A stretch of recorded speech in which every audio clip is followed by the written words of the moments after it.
A sada su na redu dobitnici amfore iz Beograda.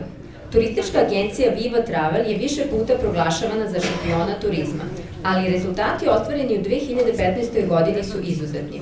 Zato amfora stiže u prave ruke. Primit će gospodin Aleksandar Jovanović, menadžer.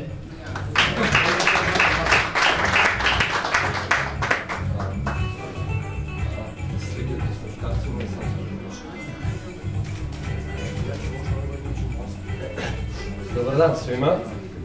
Ja bih pre svega hteo da organizatoru čestitam ovaj fantastičan jubilej. 20 godina stvarno je pohvalno. Nadam se da nije naravno kraj, da ga čeka još puno ovakvih uspešnih godina. Čestitam, izdvojili su se kao najrespektabilnija nagrada u ovom našem turističkom svetu.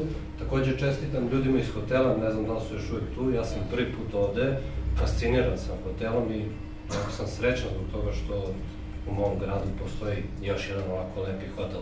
Što se nas tiče, ova nagrada kao sve druge imponuje, ali i obavezuje. Mi ćemo se truditi da nastavimo u istom smeru. Ispred tima Turističke agencije Viva ja se zahvaljujem organizatorima.